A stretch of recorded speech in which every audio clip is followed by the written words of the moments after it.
तमिलनाडु से आगे श्रीलंका के पहले एक टापू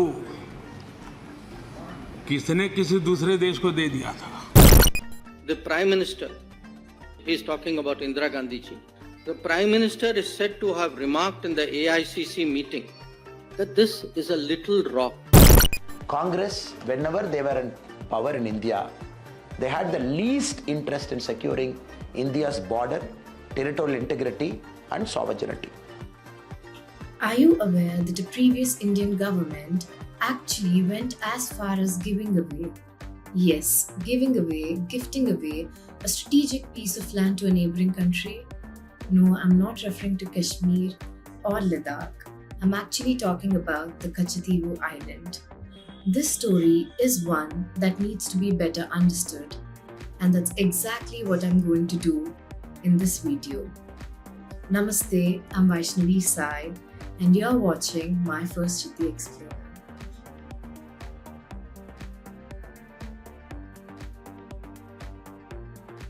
Kachchatheevu is an uninhabited island of Sri Lanka in the Palk Strait. Born out of a 14th century volcanic eruption, this island is now caught between the pulls of diplomacy and pushes of local livelihood. The island, now under the control of Sri Lankan government, once belonged to India. What happened? In 1974, the previous Indian government ceded the island to Sri Lanka, hoping to secure fishing rights of Indian fishermen and to enhance bilateral ties. However, the agreement has not held up over time. Sri Lanka's retraction of these fishing rights has led to significant challenges for Indian fishermen. They lost access to their traditional fishing sites and often faced detention by Sri Lankan authorities, contrary to the initial promises made in 1974 Accord. 6,184 Indian fishermen have been detained. Before we dive deep, imagine an island no larger than a farm and how it could influence the fate of thousands. How could it be? The answers aren't simple. It's a tangled web of diplomacy, geopolitical strategies, and the lives of local fishermen. 1974 saw a remarkable geopolitical shift. The Indian government, led by Prime Minister Indira Gandhi, decided to transfer the island to Sri Lanka. To understand this decision carefully, we have to rewind the clock. Historically, the Kachchatheevu island was under administrative control of Raja of Ramnath from Tamil Nadu during the British colonial period and was used by fishermen of both India and Sri Lanka.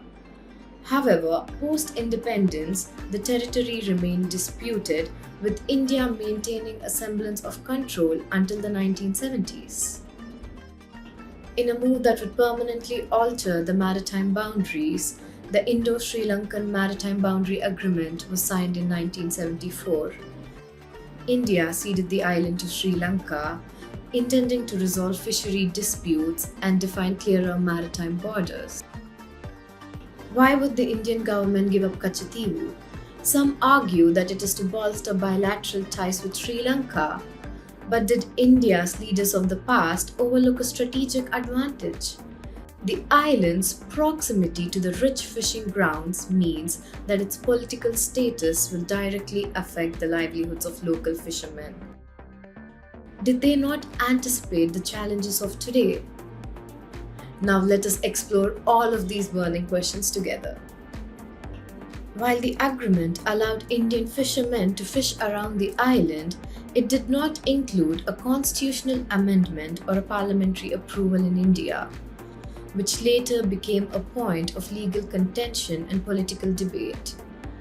This sparked protests in Tamil Nadu, where the island's loss was deeply felt.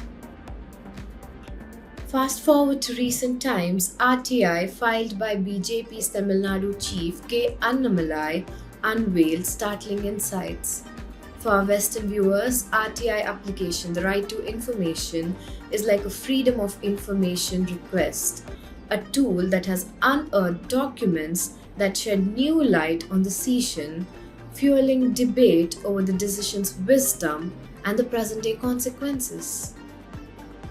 Documents reveal that India's claim to Kachchatheevu was strong, with historical and legal backing. Attorney General M.C. Setalvad opined that India had a stronger case than Sri Lanka, yet the choice to cede was pursued. The documents, now under the microscope due to the RTI application, also revealed that Jawaharlal Nehru expressed no hesitation in releasing the island. These revelations have rekindled a critical examination of the agreement. The cession is now seen through a lens that questions the balance struck between diplomacy and the defense of national interest.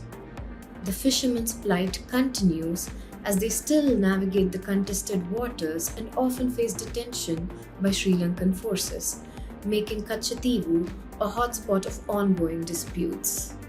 Congress, whenever they were in power in India, they had the least interest in securing India's border, territorial integrity, and sovereignty. The documents prompt a pressing inquiry. Could India have negotiated a better deal, or was the cession an inevitable diplomatic passage? What do you think? Let us know in the comments. The Kachchatheevu narrative is not just history.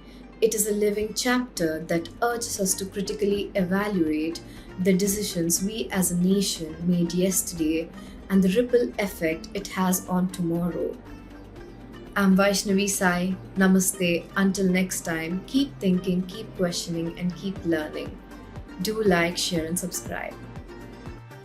Please remember to subscribe to us and switch on the notifications for this channel. For our other social media links, more content, and to support our work, please visit citti.net. Dhanyavad. Namaskar.